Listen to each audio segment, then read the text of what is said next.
everybody. This is Leslie Powers here with Derek Bartolicelli and our wonderful guests, Bryan Easterday and Brittany Ashby. And we are so happy to be back with Dissolving the Divide after a bit of a break. Right, Derek? Totally. Yeah. We had a little unexpected hiatus, but yeah, it was time well worth spent. And Leslie was occupied with a couple conferences, with this within the span of the summer solstice and the autumn equinox. So that was really interesting. And Bryan Easterday was part of that, which had a great presentation that we both like, whoa, this guy's, like speaking our language, and that would be such a great way to, bring back our series and kind of glaze over a little bit of some of these, dialectics and polarizations and things of that nature.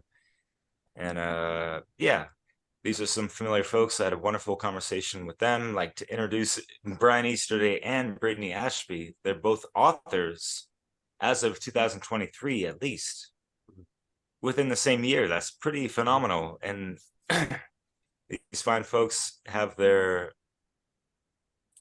I want to say, like homestead and farm. Yes, that'll do. Yeah. Geez, like you have a YouTube channel, a few of them, as well as Bryan's Vedic Astrology. And yeah, I was fortunate to be part of Brittany's Anarchist Cookbook 2.0, which doesn't have to do with, cooking bombs, but rather bomb-ass recipes of cuisine that is healthy for you. And Bryan recently put out the manifestation map, Unlocking the Magic of the Cosmos, which unfortunately I've been working 8 days out of 7 days a week, and I haven't had a chance to read it, and I really wanted to. And apparently it's, really easy, not breezy, but a conscious read that is well worth, revisiting and integrating into one's life and persona, psyche. So without further ado, Bryan, really, and yeah, these folks, yeah. Yeah, introduce yourselves a little bit. More to that, yeah, for sure. What's your focus has been? A lot. Right now I'm currently working in a nearby town, but we've explored real estate. I got licensed in about 2 weeks in life insurance, so I'm gonna be exploring stuff in that field. I love to write. You guys are familiar with that, so I'd like to make another book sometime, but yeah, we're kind of downsizing the farm and recentering because we've had a lot to focus on. Yeah. And I've been around teaching natural on and different animist mindset, warrior mindset type of things for a variety of years. I've had a few different channels out there that people will be familiar with. And then this year, I worked on writing a book. I'm currently working on the next one as well. Like I said, branching into things like, real estate, other knowledge, because we're really looking at ways to continue expanding. We have our 10-acre farm here that we've been doing, running, different types of livestock with like rotational grazing, kind of doing all our own processing, everything like that. And now we're looking at other ways to continue to expand out and grow our family, grow our knowledge as a way to kind of continue to establish ourselves in the world, so we have more ability to accomplish the bigger goals and things that like we want to be able to do. Yeah, and your parents as well. So yes, we have 3 kiddos. Yeah. So Bryan, you did a recent presentation for the S.E.E.D 5 conference, Metamorphosis, called our Own Worst Enemy, How We Keep Ourselves Small. And I wanted to ask you to share a little bit about that and what brought that idea to the table. It really fits into our Dissolving the Divide topic. Sure, thanks. So really in thing on it, it's kind of been a theme that I've been working on for a few years, but especially this last year, it's been we've really had a lot of growth mindset things in relation to a lot of major shifts. So and in many of those, I realized that a lot of the limitations or the experiences we have so many of them, they really come down to our mindset, All of you know, them. that like, whatever it may be, that we may just have this certain thing that we're unwilling to budge on, or whatever it is. And that shuts us off from a whole lot of other opportunities. And I was realizing that as each one of these little breakthroughs I opened up more and more opportunities for myself. I ended up finding that instead of being stuck in like extreme polarities, I ended up finding myself in more and more balanced and more nuanced positions. And this happened with a variety of things, whether it's views, for example, about finances and money, or views about diet or religion, or whatever it may be. These were just a lot of different areas that I kind of kept reviewing, and then finding myself coming to a more nuanced position on as I mature and go through my journey. And the other thing that really inspired me to do it was looking out as well. So that first process of looking within and seeing where have I kept myself small? And then naturally, if I'm doing it, well, I'm human. We're all probably doing it, right? And then I started looking out and just seeing, in the community, well, even back, when I first, started getting into this type of information, we kind of go through that first angry stage, right, where it's everything's the government's fault. The darkening phase. You're just always pointing the finger outwards, and looking at all the problems and things, but there's not a lot of like as much inward reflection going on during that period. And then I think as you go through your journey, it becomes more and more of an inward reflection process, and then you can see confirmation in the world. But just seeing that, in the community and stuff, I do see a lot of, for example, just things like shit posting, or what I would just call like senseless bitching about things, right? Like just whining about problems and not really actually, okay, well, what are we doing about that? Where's the solution to it? And it just made me see that, okay, well, how are we smaller? For example, as a community, like I think a big area, right? Like finances or money. This is, for many years I had a hang up, but how many of us may have like a really negative worldview of something like this, but because of that worldview, it keeps us from taking actions because we don't want to participate in something. But, that lack of action could also keep us from being able to create the resources we need to create charities, to do the type of work you actually want to do. Like if you want to see a better world, well, like it's a fact of nature that takes resources. Like this is one of the things I talk about in my book, is like the 5 Purusharthas in Vedic philosophy. And I have a channel, or on my YouTube channel, I have a video breaking those down. But they're the 5 reasons in Vedic philosophy for existing. So you have to have kama, that's the first one. This is desire. And then after that, you have to have artha, which are the resources you need to fulfill that desire. So if you have a desire to eat, right, what do you have to make that happen? You have to have food, right? You have to have a resource. If you want to build a house, you have to have materials. If you want to be able to help other people, you have to have an abundance of resources to be able to give to others.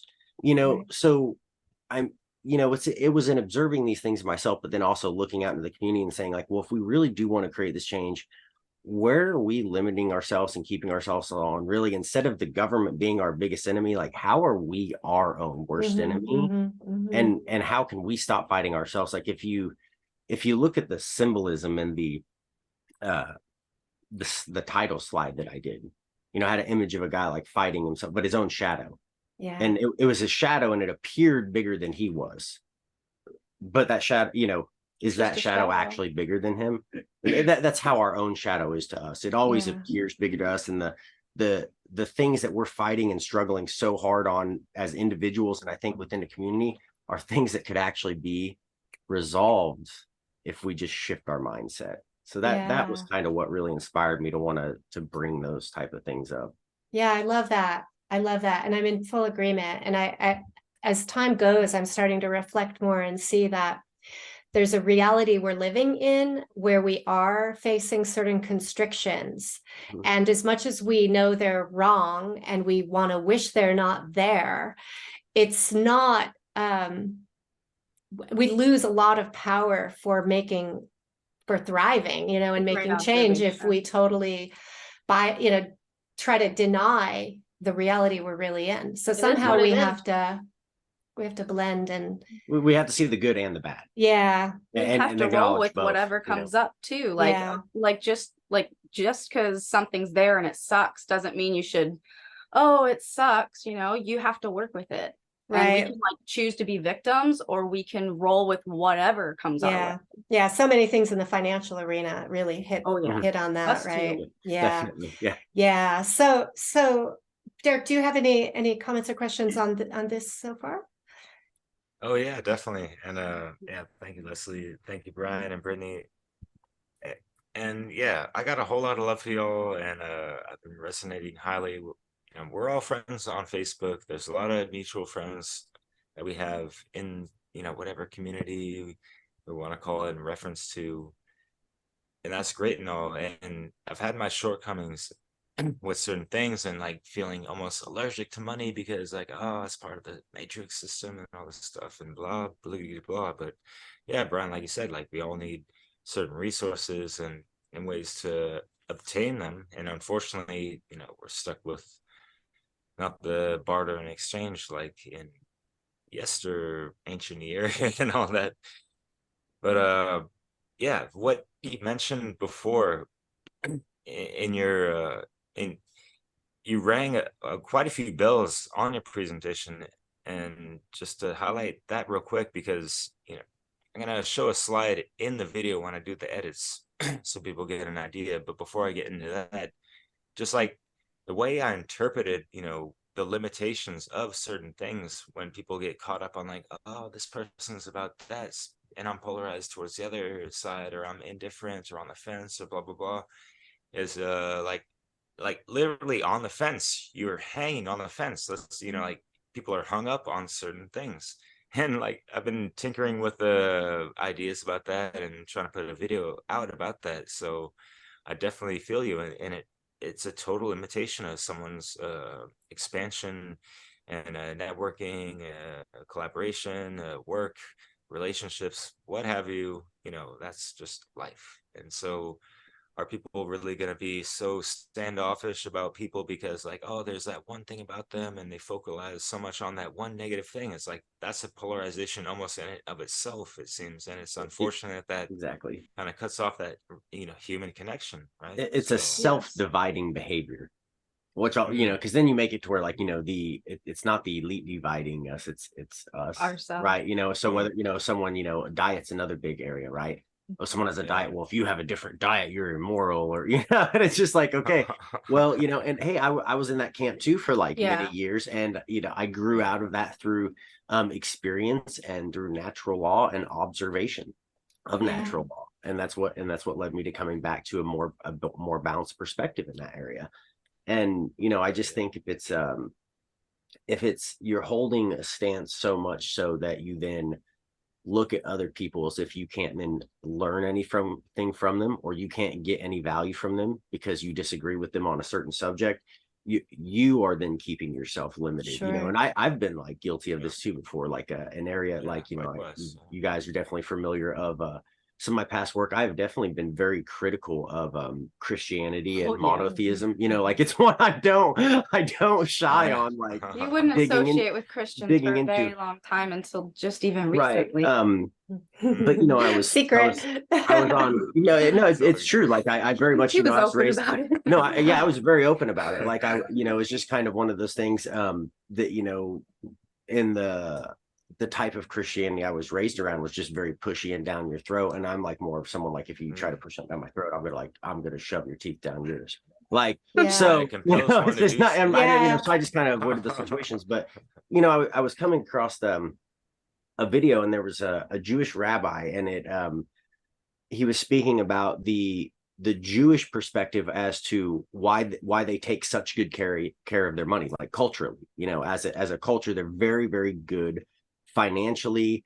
And, you know, explains this is why they make sure they have good careers like doctors, lawyers, things that are always going to be needed, that are going to be paid well because they're valuable services.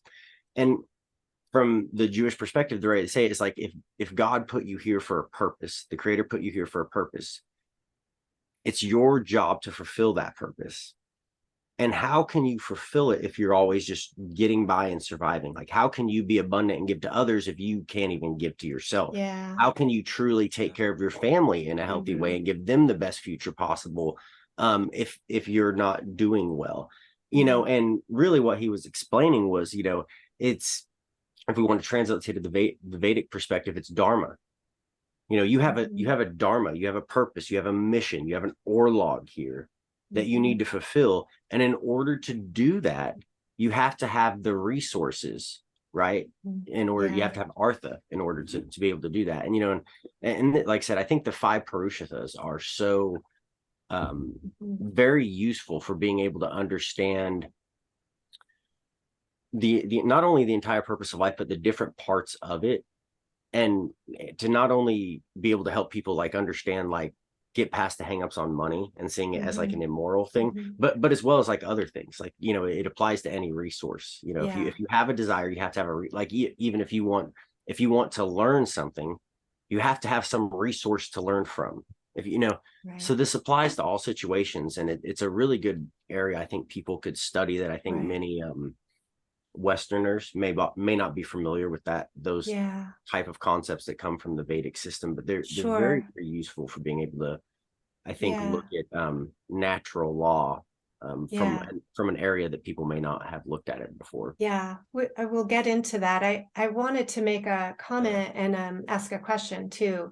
Sure. Well, just to review the areas you highlighted in the presentation on the divisions, you talked about food, like vegan versus non-vegan, money. You talked about religion. What were some of the others that you government was like government, a big, you know, the idea that, you know, either government will fix everything, or the idea that, you know, everything's government's fault and they have all the power. And, you know, it's both a polarity either way, you know. Either way, they're making government a more powerful entity than what it really is. Right. Kind of making yourself small again. War of the sexes, of course. Exactly. Yeah. Sexism between the genders. Try to think of another.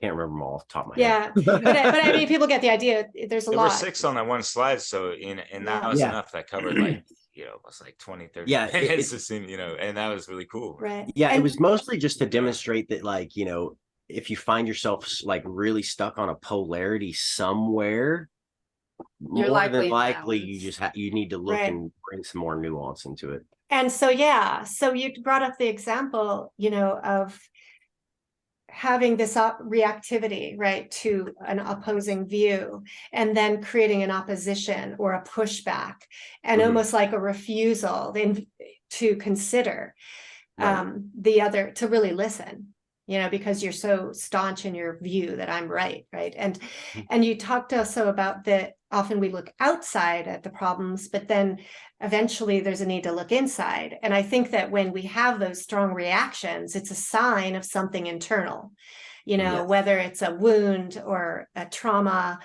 that is being tugged on, right, a button being pushed, that's creating this quick reaction. And when we have that strong reactivity, then it's like telling us, look inside, right? And I'm wondering, you know, what you would say is the steps or the path to coming to a more holistic, you know, understanding, so that we can dissolve that opposition and, you know, find this middle ground of peace. What are your thoughts on how? So I would say I like to, you know, remind people of the phrase awareness reveals choice. Right. So the best way to end up ending up being very polarized or being a very ignorant person is to become an aware person. Right. So just that process of constantly educating ourselves and not stopping and thinking we know it all. Like, we need to understand there's always more to learn, and we are always capable of being wrong. And if we operate from that fundamental assumption, I think we're much less likely to find ourselves stuck in one of those polarized places. But if we do work our, you know, because life is not a single snap, right? It's a process over time. So I also think part of this is just going through your experience, like you're going to go through different phases and things. Like, for example, I went from being a person that was, I grew up eating meat and hunting, doing things like that. For a while, became vegetarian, then vegan for many years. And then I transitioned back into consuming animal products again. So there's this journey, at any one point, you could say, oh yeah, this is going to be my diet forever. But then really, as you go through life, things happen, things change. Like I ended up getting, I didn't have Lyme's disease when I first made the decision to be vegan. Then I ended up getting Lyme's disease, and it really affecting my health in a major way, to where it would take me out, and I just couldn't do it. It was affecting my body to a very detrimental point. And whenever I started raising my own animal products and consuming those again, all of those issues resolved. Wow. And I haven't had like a flare up since then, I think, except for like one time. Then it was like maybe like a 2-day thing, and it wasn't nearly as severe as like before. It would wipe me out for weeks. Yeah. So I think it's just that going through your journey, and then being willing to, as you're, think of it this way, as you're on a road trip, right? Occasionally you should stop and check your map. So if we're doing this, what we should do is like, review ourselves. Well, where are we? Where are our beliefs? Do we think we're really polarized here? Am I feeling really emotionally triggered every time I see a person that has this belief, to the point that I'm like, yeah, fuck them? Because if that's the case, then yeah, I should probably, do that. Now, there are obviously like certain groups of people that, yeah, fuck them for sure. But, at least ask yourself first, is there a good reason that I'm polarized? Because there are some things that you took a very hard stance on, right? Like people that abuse children, like pedophilia. I'm all of the opinion. No middle. We have a 10-cent solution. I'm very, hard stance, and I don't fucking care. But there's many other things, diet or money. I feel like we can come to a more balanced perspective on, right? And also, oh, go ahead, Brittany. Leslie. No, go ahead, Brittany. Well, I was just thinking, I think most of the time people pick like a polarized perspective without fully understanding the other side. For example, pedophilia, we are super against that. Now, I understand most of the time, not all the time, somebody had something sexually traumatic that happened to them. But here's the thing. We are not victims. And as a child, we have no control over what happens, and how we respond is kind of like default and wired into us. We just figure it out. But as we become an adult, we have steps that we can take. We have different choices that we can make. So like, we're not victims to that. Anybody can grow, anybody can heal.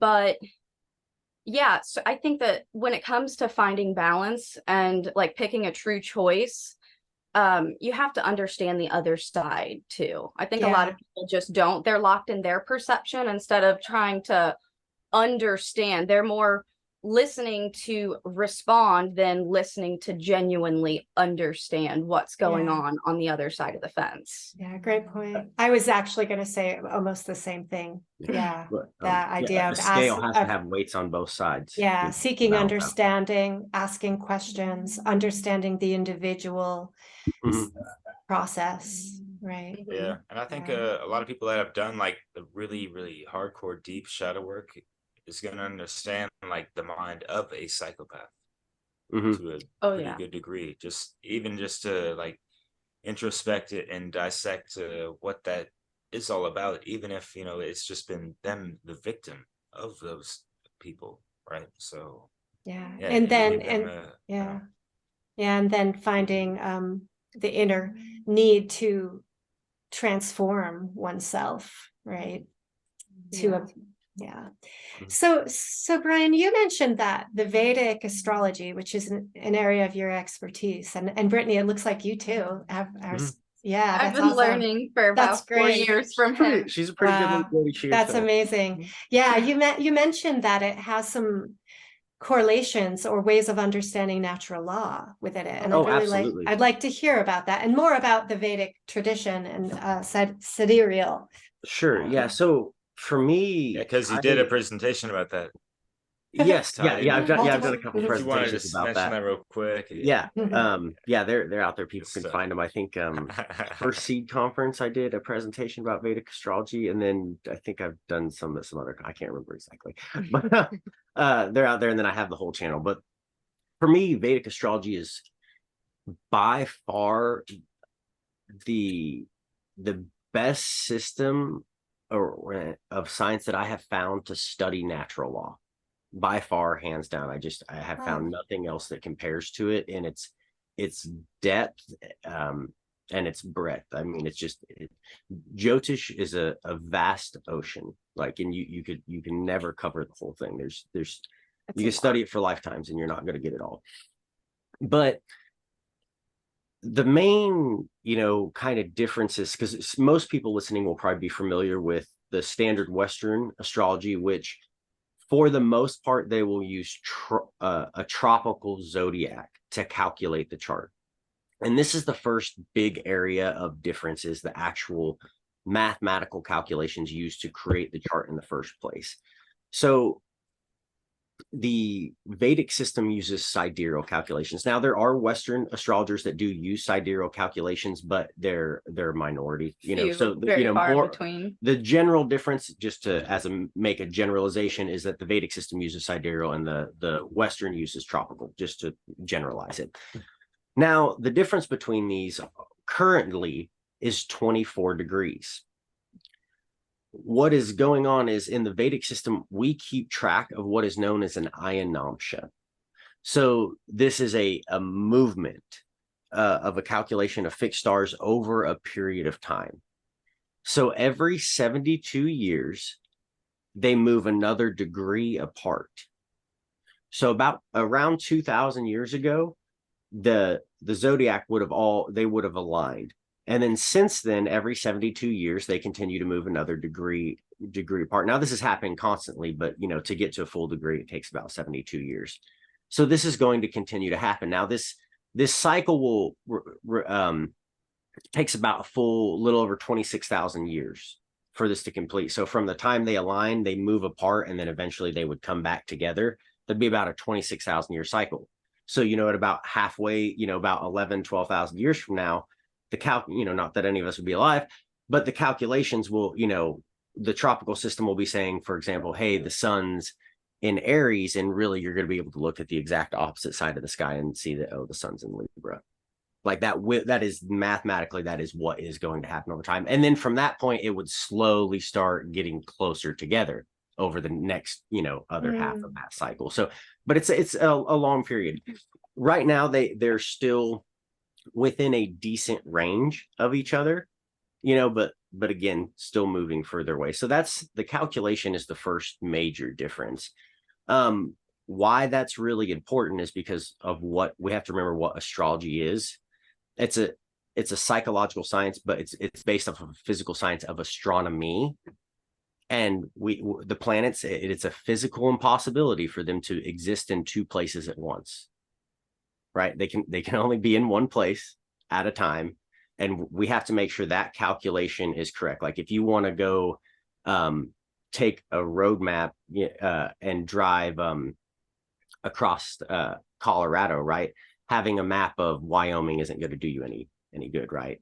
You need to have an accurate map, because that's the foundation that you're starting everything off of, right? If we bring it back to the trivium process, if you're using this information and then making all your calculations, all your interpretations of that based off of this foundational information, but this foundational information is flawed, gonna get results that are and not insane. to push a lot of things, but I have definitely questioned as to why a certain system is pushed much more popularly as compared to another, when I know for a fact that elites will actually use sidereal calculations. Billionaires use the Vedic system. Like the British Crown used to have Vedic astrologers when they were in control of India, that they consulted for that. The line of astrologers that I've studied under is through that descended line. So that's interesting. They use specific calculations. So that's the first area. The other area is kind of the way that we go about looking at the chart. and Yeah, the main thing is totally the get that. area of emphasis. In the Western system, they will tend to put more focus on the sun sign. And, you know, the sun represents our soul and our ego. So it's an important part of us. You can think of the sun as like the throne of your chart, you know, the seat of your soul. Very important area to look at. But everybody born in like that 30-day period is born in that same sign. So it's still, it's kind of a broad period of time to look at, right? You know, so this is why we put more focus on the moon and the lagna. The moon is our mind and our emotions. It's the way, it's what we actually experience our karmas through, right? That's why two people can go through the same experience and they have different different translations, different minds, different karmas. They have different moons. That changes every 2.5 days. Signs every 2.5 days. So you're a narrower window of time. And then the lagna, the ascendant, that changes every 2 hours. You have 12 signs, 24 hours in a day, 2 hours for each sign. And then, you know, in the Vedic system, we also have nikshatras, which I really love. So we have the 27 nikshatras, and then you know, so each sign has 2 1/4 nikshatras in them. So that's why, you know, every person born in a sign, they can have different personality traits. You know, one Aries may be very different from another Aries. It's they're falling into different nikshatras. There's like 3 different expressions of things. And then even then we split that up into the padas and get a total, you know, so we get a very, very narrow perspective. And then when we read the chart, we read it from the lagna, from the first house. Like lagna in Sanskrit means to tighten down. This is where lugna comes from. That's cool. This is where the energy in your chart becomes fastened down, where your personality gets secured. This is the sign that was rising in the east at your moment of your birth. And that understanding comes from the energy manifest from the east. The sun rises in the east, the moon rises in the east. So this is how energy comes into manifestation. So whatever sign is there, that becomes your first house. So we put more focus on that, and specifically the nikshatra of the lagna. So we get into a very narrow window of time, and then we put, as you get into broader windows of time, moving into the moon and then into the sun, there's the emphasis, you know, it kind of grows out. So you start with more general, focused, and less then specific. you move out broader and broader, and each one of those is a pillar of your personality. So you want to look at all of them. All of them, not just the sun. But the Don't do lagna it. is where you read the chart from in the Vedic. Right. So if you ask someone in the Vedic, what is your sign? You know, I'll say I'm a Pisces lagna. But in the Western, they'll give you your sun sign, not the lagna. So that's then the difference. the nikshatras are narrowing down even smaller than a 2-hour window, is like down to the minute. Can you get down to the minute even? Like how does that down go? to about like 4-minute segments. So we have 27 nikshatras. So understand the signs are solar constellations. They're the constellations that the sun passes through on its ecliptic as it's passed through the sky. Nikshatras are lunar constellations, and they're the constellations that the moon passes through on its ecliptic. Where they cross together, where the ecliptics cross, these become the mathematical points that become the north and south node of the moon, Rahu and Ketu. That's how those are calculated, is by the point where the eclipse crosses. So the nikshatras, we have 27 of those. Each of those are then subdivided into 4 padas for a total of 108 padas. For those familiar with occult knowledge, 108 is a very interesting number. Each of those padas is about a 4-minute period. And this is just for our birth chart. We also have higher divisional charts in Vedic astrology, where actually about a 30-second difference will change, like when we start looking at the D60 and stuff like that. So we can get extremely accurate with it. Wow, so interesting. And where do you see the natural law, you know, maybe defining that for the audience, and how you use the astrology?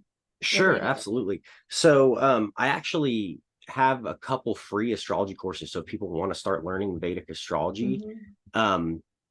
they can send me an email, itheStormAstrology@gmail.com, and I'll send them the free courses they can download. Oh, cool. But my first 2 courses, I focus solely on how Vedic astrology is the study of natural law. So I really get into depth. I go through each cosmic law and explain it on a chart.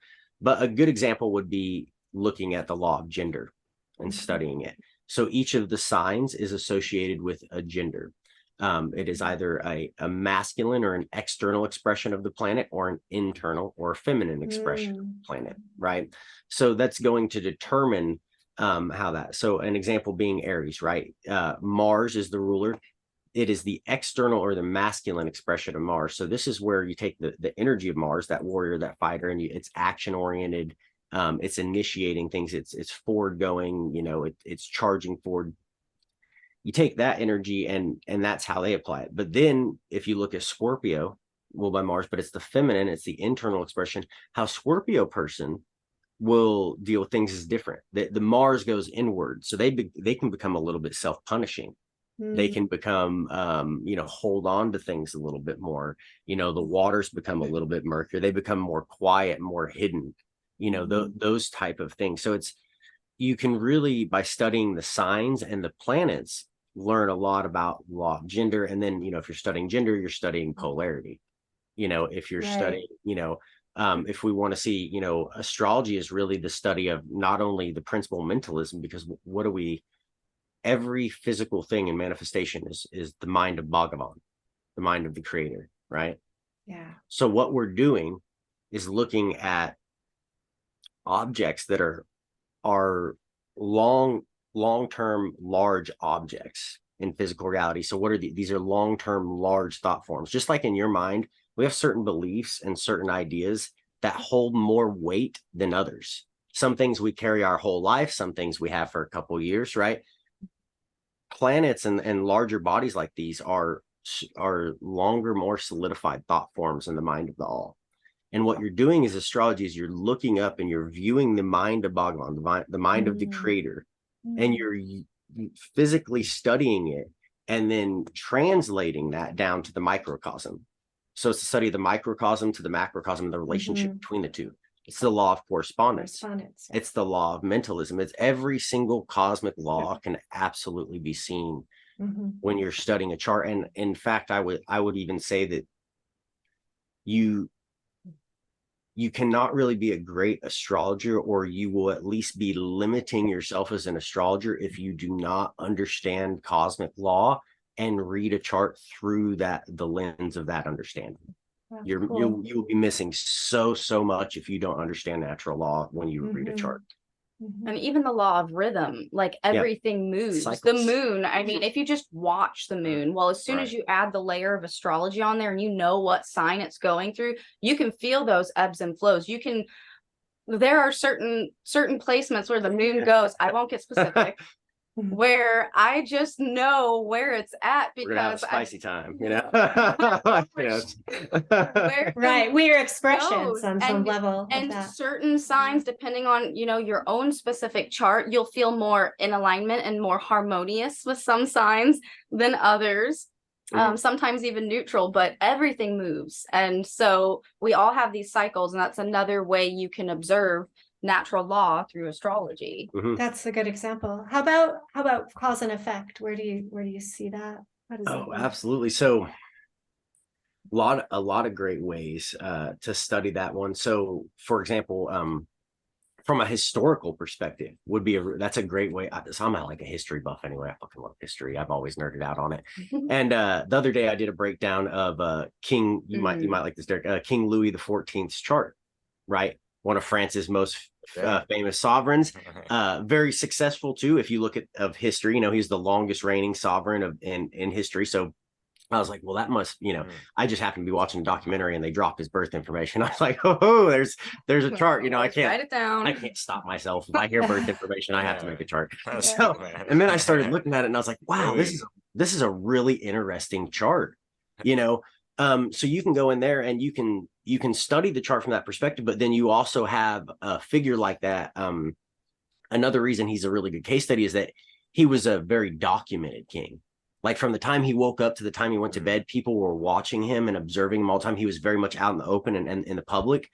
So, and he was very like schedule oriented.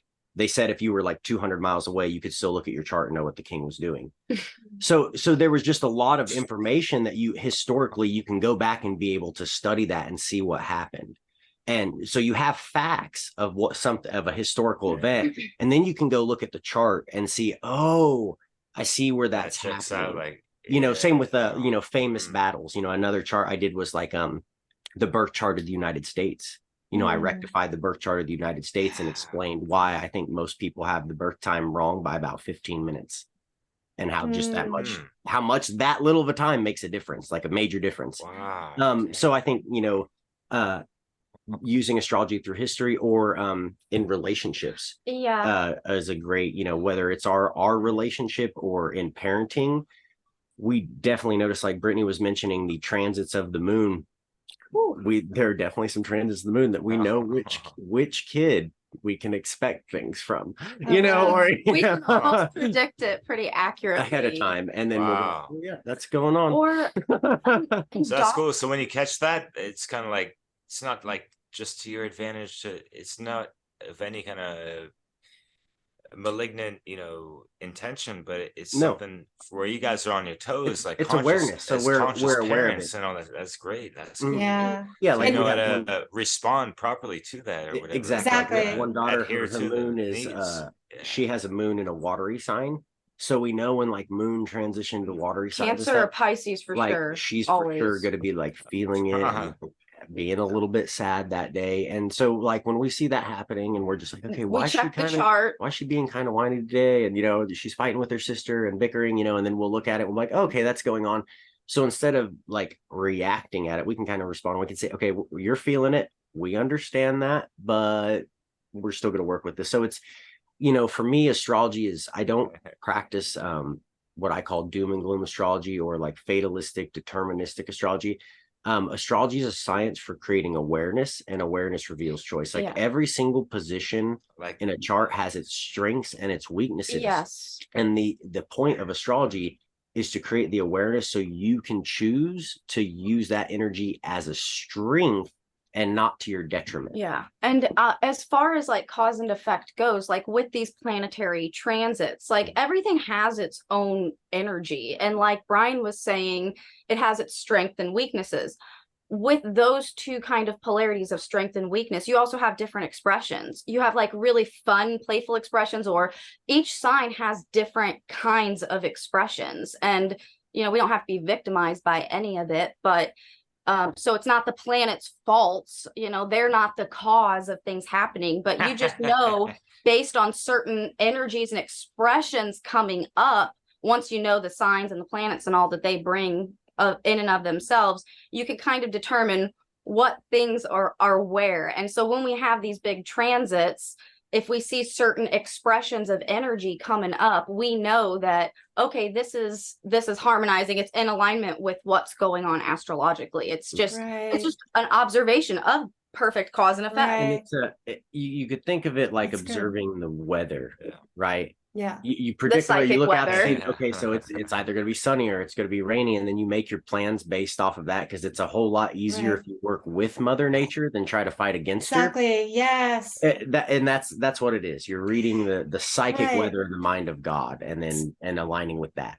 So it may indicate that a particular energy is taxing to your own personal, like, it could, yes, or collectively, and you know, or that's why it's important studying like your chart is you can see what's going on collectively, and that's great for, you know, observing the psychic weather whole. But as an individual, for your own individual practice, there are certain times that are really good for you to do like rituals or certain types of rituals, and other times that may not be as auspicious for you to do those. And sidereal, and like you could actually, this is another reason why I'm so particular on basing the chart off the correct calculations, because one of the things I do is I don't just read a chart. I actually create personalized rituals for people. So these are something that has an energetic effect on their subconscious and their unconscious mind. They're powerful things. Like if you give someone the wrong mantra, you can destroy their life. Like these, it's a science. That's not, you know, mantras are just not something that should be thrown out to everybody. It's a science. And it's based off of someone's chart. And if your fundamental calculation or information is wrong, and then you're thinking, oh, I have a planet, and you might be thinking that you have, for example, say if your moon was in Scorpio in the Western chart, right? You would be thinking you have a debilitated moon, right? So this person could be going through their whole life thinking they have a debilitated moon. But if you look at the sidereal, the moon would be in Libra and it's not debilitated. Got it. What's How- that fundamental assumption more going to do for balance, that yeah. person? Or, Right. if they think, oh, I have a debilitated moon, now I need a ritual to work with that. And then they base that ritual off of a position where that planet actually, it wasn't, it's like, I used to, in the Marine Corps as a marksman, if I want to aim at a target, I have to actually aim where the target is. If I want to hit that target. So if I have a certain need that I need to achieve through ritual, I need to make sure I actually, one, know that is a need I actually have. And then two, I'm addressing that and going about it properly, because if you prescribe the wrong ritual, or, what we really understand, especially when you're using astrology, part of how I design that ritual is based off of the elements and the offerings you make, the directions you face. All of that is based off of the sign and the ruling planet. Right. Of whatever planet I'm trying to design the ritual for. Well, if you, for example, are having a planet that it needs to work with fire, but you're using the wrong chart and you think it is needing to work with earth or something like that, Water. and you're enhancing that energy instead, you could actually be giving yourself something that you may already have too much of imbalance of. Right. So for prescriptive type uses, absolutely, it's an actual makes a difference. prescription science. It Yeah. really does make a difference, and you can Right. destroy your life doing the wrong ritual. Or even like, for example, Yeah. for a long time, I was studying Western before I ever got into Vedic. And I'm a Scorpio ascendant in Western. Well, I was working forward as if I was a Scorpio ascendant. Well, you can see in my Vedic chart, Scorpio comes into my second house of values. But so like, I love a lot of dark music, creepy music, of course, the occult hidden stuff. But really, like, Libra is ruled by Venus. Like, I can face those things. I still have a fiery Aries moon, but like the way that a Scorpio would lead their life and the prominent lessons that they're to receive are different than somebody whose ascendant planet is ruled by Venus. Relationships have been so prominent for me, and even though like my Aries moon will face a challenge, I would much rather keep the peace than between everybody. And so having your accurate placements actually be accurate, like Bryan was saying, you want to make sure you're calling or working with the proper energy, because you could overdo it in some area and really throw your life for a loop or off your path. It could take you a much longer way than what is even necessary. So it's I went through a darkening phase for far longer than what was necessary. And I've been on an uphill trajectory ever since I've locked into my accurate disposition. Because as a Scorpio Lugna, one of the things she was thinking is she had to deal with like a lot of shadow work and transmuting things, kept her in a really unhealthy, toxic relationship. And much longer. When I actually gave her first consultation, when we were like friends, letting her know she was a Libra ascendant thing, and then especially when I explained the nakshatra, things clicked with her and started resonating, and it makes a big difference. Like, this is like in the birth chart of the United States, right? It changes from like most people are thinking it's like a Sagittarius Lagna, but really it's a Scorpio. Well, that makes the ruling planet of the entire chart change. Like the ruling planet, if Sagittarius, that the whole chart would be Jupiter. So wisdom. As Scorpio, the ruling planet is Mars. Warrior. Well, the United States, which planet do you think is the ruling planet for the United States? Are we the wise spiritual guru that's creating abundance and peace in the world? Or are we a country that is always at war? That makes me sneaky sideways. That exact same thing applies like in my chart. The difference between in my Western chart, I would be in Aries Lagna. In the Vedic, I'm a Pisces. Well, what do I do like all the time? I teach, and I teach occult knowledge. Like it's Jupiter is much more, and I definitely have like a strong Mars energy for sure. I definitely was a Marine and things like that, but Jupiter is definitely a much more like, if there's a passion I absolutely have in life, if I could hone it down to one thing, it's education. Well, that's Jupiter. That's not Mars. Right. Got it. yeah, with what you're doing. Yeah. All right, so I got something real quick, Leslie, if you don't mind. Yeah, no, I'm giving you. I was looking this up because I'm really not familiar at all with the Vedic stuff, and so thinking about how to just digest what you guys are gonna say, and try to act like I have somewhat of an iota about it all. You don't I have was to. looking on Just my be you. yeah. Just be yourself. We're all learning here. I've Yeah. hinged off of the tropical and all that for a while, and a lot of us have, uh, even did services or consultations with a Celtic Sposa, I believe. Mhm. One or both of you guys have been through that. I don't know how your experience I was, did. but yeah, it was I'll pretty. refrain. It was beyond mind blown. Yeah, for sure, no worries. But yeah, that's off the Western and stuff, and even looking back and re-verifying certain things just based off of that system. It's like I got a ton of fire and wind in my chart, and then when I look at the Vedic side of things, like I did the other day, like wow, things are much more balanced. Like there's even like a lot of earth up in there and all that stuff, and so More and than I could dig something. that too, because I don't know. I resonate with a lot of stuff. I try Yeah. not to be so super attached to whatever, So and what resonates I can run with at a Mhm. soul level. And I think part of the but reason for that too is that we all have the entire zodiac in our chart. Mhm. So totally, yeah, shifting the to chart, whatever degree, like turning it like a little bit like a Rubik's cube, right? All the same elements are still there. That's why you still relate, because it's like if you're looking at a dish, right? Like a food, right? The same seasoning's still in there, but what amount of seasoning, Different what's the ratios. order it's added in, that makes a difference in the end dish, right? The other thing to keep in mind that I really like to remind that, people yeah. of is, if you're a person coming from studying a Western chart and then you go look at a Vedic chart, don't read a Vedic chart through a Western lens. Right. It's not enough. It's important, and I'm not saying that in a harsh way. I'm saying that Yeah. because the way we operate our system is actually different, And the way you right? read is different. The way our drishti, the way our aspects work, are different. We have in the Western system, right? What's the standard thing? You look at the planet, the sign, and the house, right?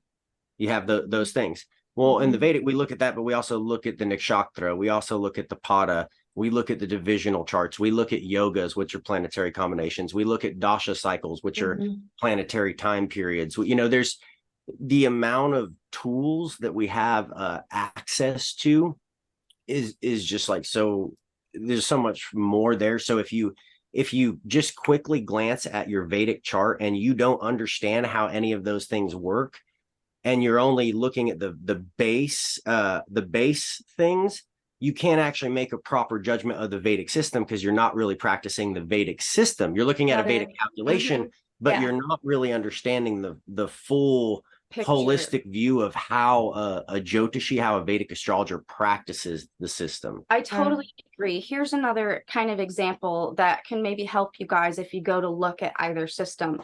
I'm an Aries moon, whether it's in the Western or the Vedic.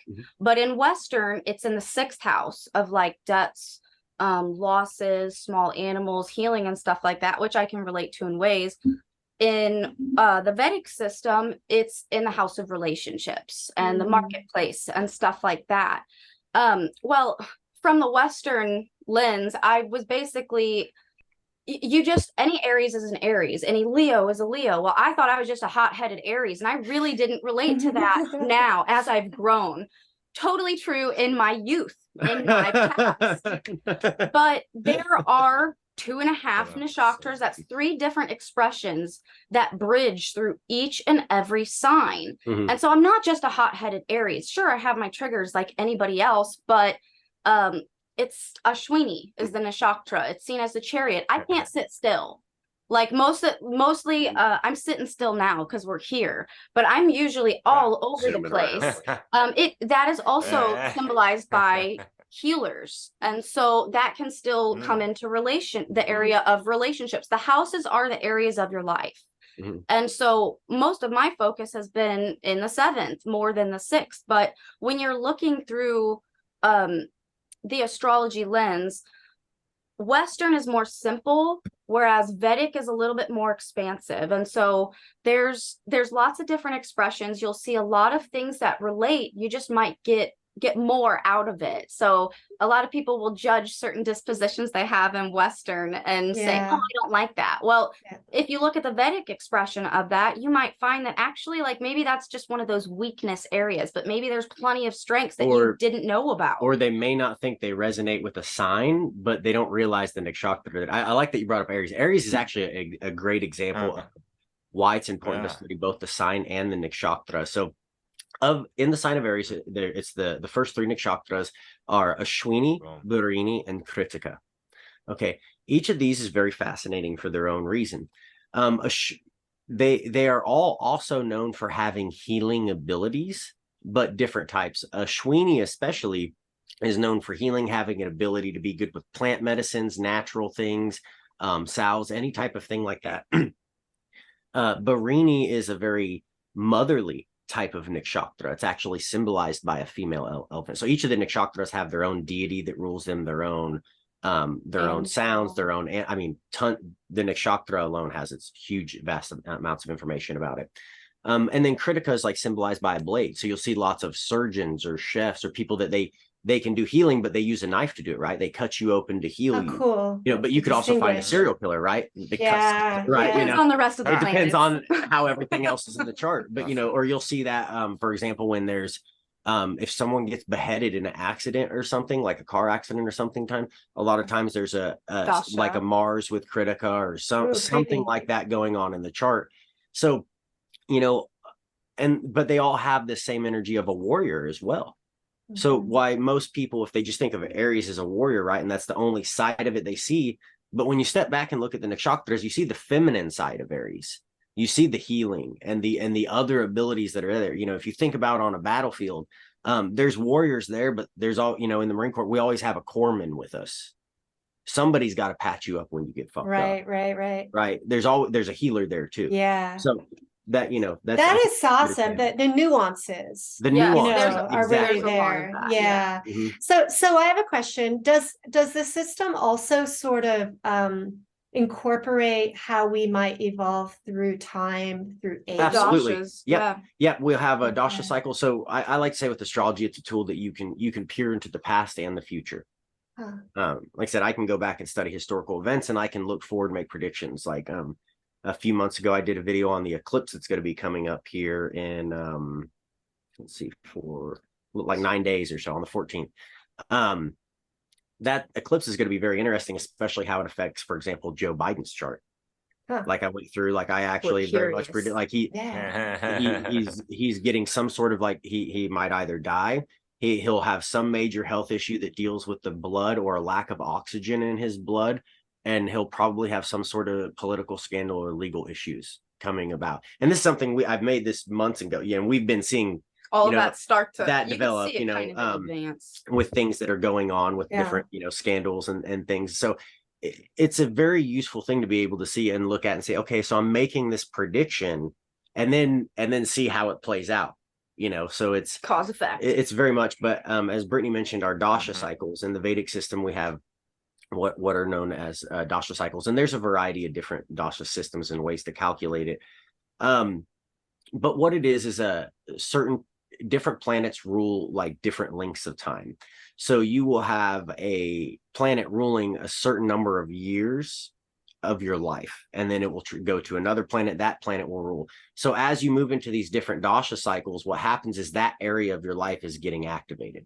So when you think about your birth chart, right, that's the seed for your entire life, right? But it has to grow and it has to bloom, and you go through different seasons, and all of your karmas for your life are contained within that chart. Wow. But they have not all been unlocked and bloomed yet. The dasha cycles will show us the planetary time periods where those unlock themselves, where those karmas are going to come into fruition. And then the transit within that dasha cycle will show us the exact time of activation. So you can really go and see, okay, if a person has a yoga that is saying, for example, they're going to have a child or get married or come into some wealth or have an accident, whatever it may be. You can see that potential in the chart. You can use the dasha cycle and then the transits to actually see when is that event going to come into fruition. So you can get there's people that, astrologers that they focus just on predictions and stuff like that. And that's not as an exciting of an area for me to study. I like more of the self-development of the soul, karmas type of thing, but we all have our niches that we like to focus on. Sure. Well, in India, they use this to match couples. Yeah, couples. Yeah, that's Marriage, one thing I do is like marriage incredible. consultations, and it absolutely It's works. nuts. I cannot recommend enough. I mean, not only astrology for personal death, but if you're in a relationship, Mandatory. understanding like your chart, understanding your spouse's chart, it just brings, I think, a lot of appreciation and understanding for the other one. And because you see like so many their more quirks dimensions and their of little things, and you're like, love, I yeah. see that happening. And it's just like, I feel like it helps us appreciate each other a lot more. Oh, yeah. For sure. Have by compassion, understanding. right? And you can Yeah. see the synastry points, like where we come together, Mhm. and the whole strength and weaknesses thing. Sometimes certain transits stimulate things in our charts. You can see where people resonate or where that could even go sour and people can bump heads. Mhm. But it really brings in a beautiful depth and level of understanding that we use all the time. Every day. Yeah, Like, I love every it. day. Yeah. Yeah. Seems very one thing practical. It is. Yeah. Yeah, that's what I love about it. Yeah. If you don't mind me asking and just like commenting or just like making an observation that it's like, yeah, my level of astrology on any front kind of sucks, and I'm not proud right of it. now. Right now. It doesn't stay that way though, right? No, not at all. There you go. There's evolution and progress towards better things and understandings, of course. And what I've noticed in like, I really appreciate both of you all for painting really a beautiful picture of, what this science is about. And it just seems more colorful and more allegories, and it just seems more animated just by the way it's described as opposed to the tropical way of things. And that's not to say like there's not good things about that, or like enthusiasts and like good verbal illustrators of that other science. But yeah, like you said, and I come to learn about this as well, like preparing for this interview, is like, oh wow, yeah, there is quite a few degrees of separation between these two things, and like they're based off of different foundations, and like which is the best perspective of these solar alignments, or like orientations of how we're looking at the cosmos from our point of view in this 3D blue planet that we're living on, whatever. Yeah, no, I definitely think it is a science that is worth studying, and that's I think something people need to remember too. Astrology is it's a science. It's not something that's just based off of your feeling, or I want to be this sign, or it's a science that's based off of like mathematical calculations, like of astronomy, and then we move into interpretations from there. And like you mentioned with it's a very colorful tradition. That's another thing I really love about Vedic astrology, is especially in studying the nakshatras. Each of the nakshatras is said to be the home of one of the Vedic deities.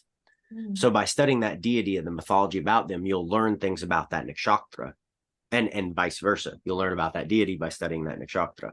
And you can very much see this play out very accurately. Like you'll see a story about a deity. So for example, if someone has Jayastha nakshatra in their chart, Jayastha nakshatra is ruled by Lord Indra, who's the thunder god. He's the king of the gods. And in a lot of the mythologies, Lord Indra is he's very strategic, but what if he had an overall theme of what he does is he kind of gets a little bit insecure, and then he reaches out to other people and coordinates with them, and he gets other people to help do his bidding for him. Well, Jayesta Nakshatra, that is something you can You can see the behavioral trait in Jayesta people. I mean, for sure. really, Wow. Our it's kids have very, some of those it's, dispositions. it's very interesting to observe. So you'll see the mythologies, and you'll see these same mythologies played out in that person's chart. And that's something that is a comparable with not your standard like Western, like basic level Western astrology, like New Agers practicing. You're not really going to find mythology there. But if you look at the people that practice more like traditional, like Hellenistic astrology, a lot of the Greek mythos of the sky and how it actually got put there, that mythology, if you really understand it and you study it, it has an actual astronomical meaning behind it, that if you decode it, there's a lot of wisdom there. I just think a lot of that has been unfortunately lost in the Western system due to like the influx of monotheistic belief systems like Christianity that like made it to where you can't practice that type of thing.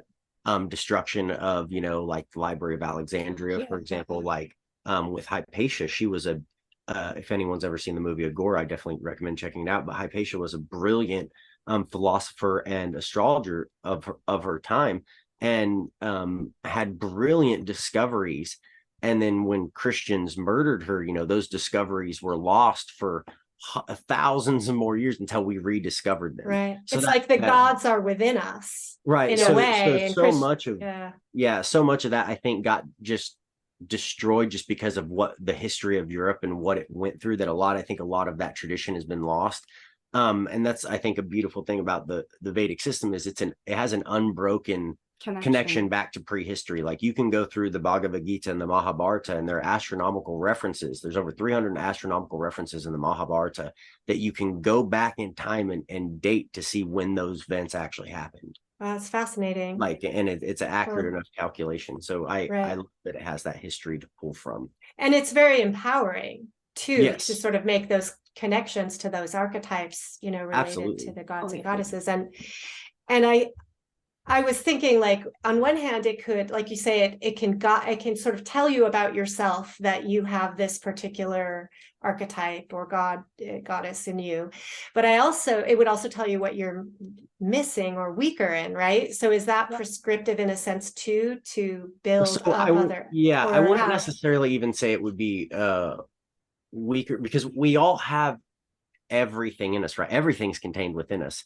Right. What areas are emphasized? Okay. That's a great where your planet is, where your conjunctions are, that's an area of your chart that's emphasized. The rest of the chart's there, and it doesn't mean that it's weaker. It's just not as emphasized. So in this, the reason why as a soul we structure our chart the way we do, because we choose our charts. We choose the moment of incarnation that gives us a very specific karmic experiences, because there's certain lessons that we want to experience and learn as a soul. So it just means that in this lifetime, some of those other lessons may not have been as prominent for us in this incarnation, because in this incarnation, that's just not the whole of our focus. We have another area that we're putting more of our focus. That's more of the way. That's a good clarification. I like that. I'm curious about the use of ritual, right? And the idea of worship, which I've also heard in this system. So could you talk a bit about how you define those terms and how you utilize them? Sure. So I personally would consider that I use worship in ritual. Part of every Vedic ritual is the worship or the veneration of deities. For example, like with fire, you always invoke Lord Agni. So a fire, the sacred fire. That's always a very important element to any Vedic ritual.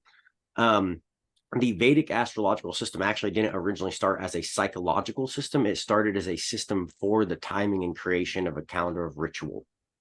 So even today in India, all of the holidays are all based off of when certain planets move into certain nakshatras. So it was originally a nakshatra-based system, so it focused on the moon and the timing of the moon. And the reason they did this back in ancient Vedic culture was to know when to plant their crops, when to harvest their crops, when to give thanks to this deity, when to ask Lord Agni for sun to grow that, ask Lord Indra for rain to nourish, these type of things. So ritual is very, very central to the Vedic system. It is the whole essence of where it grew and developed from.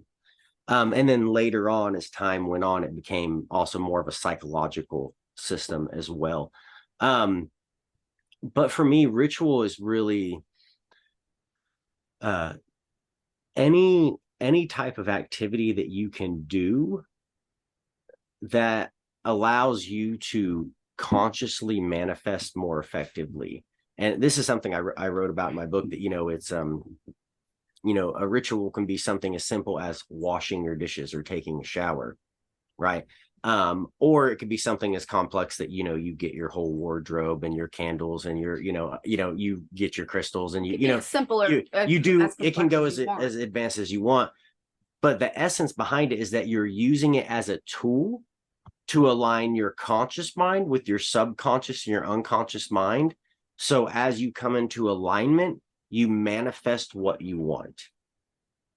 And that, like I said, that tool can be a variety of things for some people. It could be a very simple thing. Other people really need that strong psychosomatic effect, and they really need the dramatic music and the dark candles and because that's what does it for them, right? But other people may just like going out and going and working out, or lighting a simple candle and then with intention, or a very simple thing. Even having like coffee in the morning, it gets you set and ready for the day, or tea or whatever. It can just like, if you're taking a shower, set intention to it. Hey, I'm washing off any unclean feelings, or I'm washing, it's it's simple little things of just setting that intention behind it. And for me, worship is about veneration, right? So you are then honing in maybe on a specific deity or a specific archetype and giving them veneration as a way of aligning with that and integrating it into your life. Please grant me so this thing. You can use a specific ritual to venerate a specific deity to work with a type of energy, right? So is the deity considered an actual external being, or an energy, or archetype? Oh, okay. Yeah, it's a deity on its own. It's an allegory, it's a story, and it's you all at the same time. That's the beautiful thing about the Vedic system, is it's even when you look at and this is one thing I've really come to appreciate about Hinduism, is that it is the only religion I found that it's both a polytheistic and a monotheistic religion at the same time, without it being a contradiction. Everything is Vishnu, everything is Bhagavan, the source creator. Bhagavan means the all attractive, all that is. Yeah, the all attractive, because it's the reason why it's the all attractive is because it is everything that is. So that's the creator. So you have one. But then from there, you have all the other different manifestations, the different avatars of Vishnu, the different creators. And so Krishna and Arjuna, Krishna being the deity and Arjuna, the warrior in the Bhagavad Gita, they're both manifestations of Vishnu. And this is what Krishna teaches Arjuna. Right. So each one of us is Krishna. And you can think of it in this way: you think of Bhagavan as the sun, and each of us as a sun ray. The sun ray is part of the sun, but it is not the entire sun. Yes. It's a manifestation of it in this same way. So we're all the same. It's all the principle mentalism, but the ways, the complexity and the diversity through which the creator chooses to manifest is endless. That's amazing. Yeah, I love that's what I like about Hinduism, is it recognizes both aspects of that. That feels real to me. It feels right. Yes. Yeah. Yes.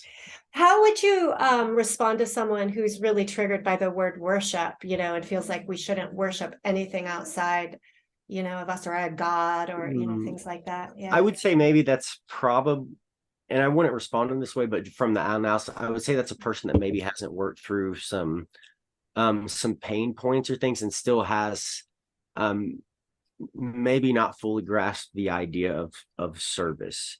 For example, I think just because you worship something does not make you less than it. Right? If you look at in martial arts, right? You have two opponents, right? And they bow to each other. Does that mean they are less than each other? No, it means they're showing respect. I worship my wife. Does that mean I'm less than her? Right. No. I venerate her because she's worth veneration. It's those type of things. There are things that are worth venerating. There are things that are worth devoting yourself to and providing service to And to do that is not a thing. I think the phase of feeling kind of rebellious and being like, oh, no gods and no masters and none of, I'm not going to be a service. It's all about the individual. I think that's maybe still a little bit of the knee-jerk reaction to some of the societal influence that we've been born into, that there have been violations of individual will. So a person reacts to that with a knee-jerk reaction of wanting to fight back to the extreme. But we might have just accidentally swung ourselves into one of those polarities that we need to find more balance on. Like if you worship doesn't mean then go put somebody else way above you and downgrade yourself, because that's how you get a cult. It doesn't mean a pedestal. It doesn't mean a pedestal. It means veneration. And I think that would be the way to try to find the balance in it. You don't want to completely give up your self-sovereignty and your free will venerating something else, but you don't want to be so have your head so far up your own ass that you don't think anything else is worth venerating. Right. And that it's just not counter will, without reasonable thought. Exactly. Yeah. And that it doesn't mean that you also you would mindlessly obey. Yes. Right. Your free will is always still your free will. Right. So the term namaste, as I understand it, is the God in me, sees the God in you. Yeah, I see the God in you. It's a recognition of that. Yeah. We are all Bhagavan. So it's, you could even, one of the natural laws I teach that, I've mentioned before is that, everything is the same, just in a different way. That lesson is essentially the same lesson contained in Namaste. It's that recognizing that we're all part of the same source, but we just, we manifest in different ways. And that's super exciting. Whatever degree. Yeah. And we can come to that with curiosity. No, you're perfect. Just being curious to understand this complexity that exists in every person and in every manifestation, it makes it more beautiful. I mean, imagine a garden with only one type of plant. Right. Yeah. Wouldn't it be boring? You need that variety to actually have a healthy ecosystem. It is our diversity and our strength that actually, if you study an ecosystem, it's the diversity in it. The more diversity it is, the healthier that ecosystem is. The more souls and the more perspectives and the more incarnations of the creator that we have here experiencing and learning, the more we all learn together as the creator, because that's what we're doing, is learning ourselves. Yeah, that's very well said. Well, I think we covered a lot. Symbiotic relationship and all that. Absolutely. Yeah. If we're following natural law, yes. Right. Exactly. And so in this reality field, unfortunately, on the 3D level and beyond that and even below it, whatever the hell is going on for eons, how can we get back to more of what are more or less the causal factors that you guys observe that are prohibiting us, humans and other animals, this whole world? We're all trying to coexist with the lowest common denominator, the elements, the trillions of cells we have within our body. How are we trying to make that proper connection and not be so divided or indifferent of or whatever, or not even cooperative? Separate. I'll go first. I'm sure you'll have a good answer too. I think it's you already know. So. I think the thing keeping people divided is mostly division first from within oneself. Kind of like even having our own triggers when things come up externally. If you've already addressed that stuff in here, you know how to respond to certain divisions. But a lot of people, if you don't do the inner work, how can you address the outer work? So I think it just starts with ourselves. If you can work with yourself, know yourself, actually look at these things that upset you, make you feel divided, make you feel triggered, and you resolve that, then it's easier to be with other strong feelings and divisions within the world and within others. A lot of people cannot hold unfavorable emotions or strong emotions or anger or sadness. And most of that, it's because they never did that themselves. So how can they be with those divisions and those uncomfortable things within others if you haven't learned within yourself first? So well, that's said. my thoughts. Good point. In summation. Very well done. I think that's good, because it really comes down to that, that awareness reveals choice. I think if we want to evolve ourselves, if we want to solve any problem, we first have to, you can't resolve a problem until you're first even aware that it's there, right? And then from there you have to understand it. What was the causal factor? How do you go change that causal factor? So I really think creating that awareness of cosmic law, so we can then further understand ourselves, and then in turn others much deeper. Because as Brittany mentioned, if with dealing with a lot of objections people have, if you've already went through that process yourself, you went through all those objections yourself, so you already have the experience to know how to respond to that person. So I think it's just that process of continuing to always grow, and not have the expectation that we're going to get it overnight. Like if you're takes practice. looking back, I've been on this journey, depending on like what date you want to count, 10, 15 years from some perspective, depending on, a long time, so I didn't get to this perspective overnight. It was a long journey. So for those who, may be listening that, they're newer to this, or, maybe they started waking up during the whole pandemic, these type of things that, more people are now starting to question things and become aware than ever have before. And if you're early on that journey and you're still in that angry phase and things, that it's okay. That's part of the process. But just understand, like, it's not a light switch, it is a gradual process. And understand that as you move on and you go through time and you mature and you go deeper and deeper into your spiritual awakening, your perspective is going to change and grow based on, because you gather more information, right? That foundational process of the trivium, right? You're either filtering out old information that was correct, you're adding in more good information. And the more that the foundational knowledge that you have changes, the more your ability to interpret that information and then act upon it will change. And ultimately that's what's going to change our results. Like, it always has to first come down to the principle mentalism. So it's always good to come down to some sort of education, awareness, of information, and then being able to properly understand that and act on it. Yeah, it's like this blending, I think, of what you both said. It's as we step into the knowledge, then we're building our capacity to hold the emotions and the contradictions and the complexities and nuances, right? So that we can really integrate the knowledge at a deeper level without all the resistances and objections like popping up. Yeah, very cool. So I think that we're at a good point to start winding down. And wondering if there's anyone has some really burning points or questions to share before we close up. Not necessarily. I like that we got to cover a lot. It's been fun. Yeah, really great conversation. And I love your perspectives, both of you, and your ability to articulate so clearly, like, this really complex topic, because it's helped me to understand much more than I ever have before, Oh, well, that's so flattering. Yeah, thank you. I'm so glad. Yeah. Derek, do you have any final words? Definitely with the astrology points and all that. And going back to just what we touched upon in the beginning part of this segment of just much respect to both of y'all, much love, as far as being able to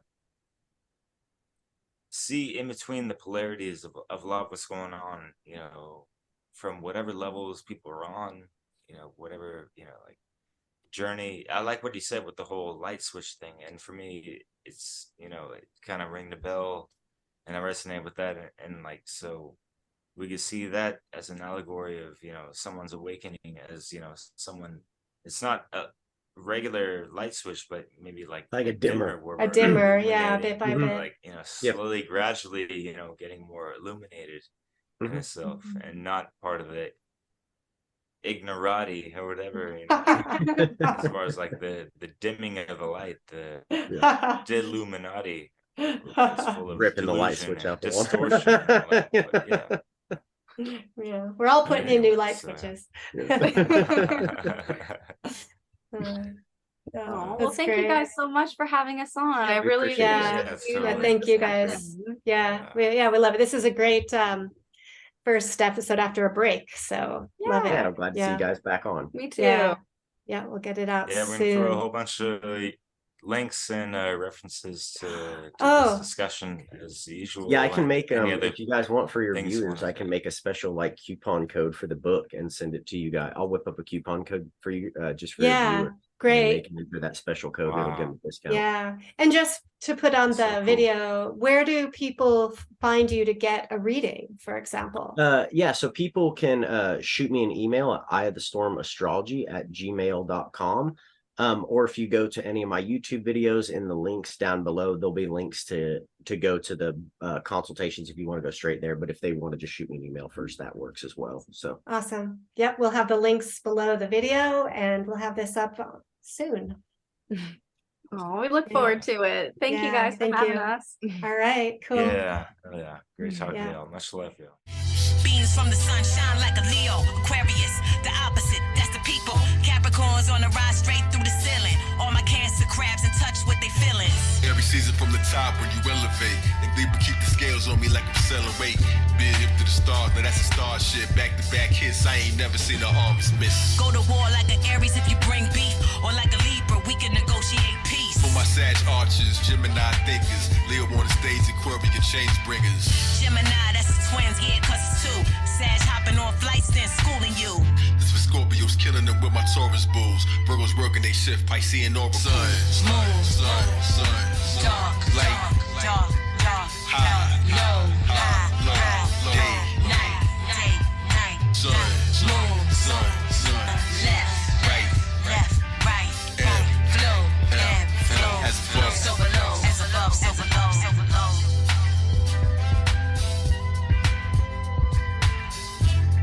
This polarity the whole day. Ain't no fall without spring. Very head to the tail. Keep on balancing the scale.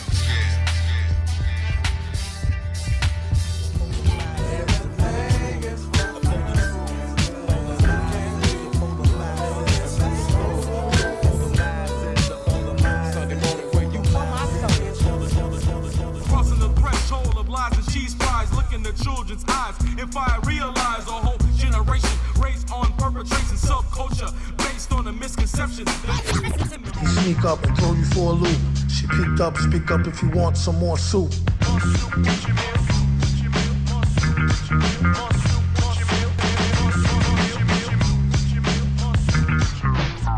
Mixing some consciousness and some reasoning. Me say that give the flavor and the seasoning. And if me want to fire lyrics, me get hotter and a better. All me do is add in little pepper.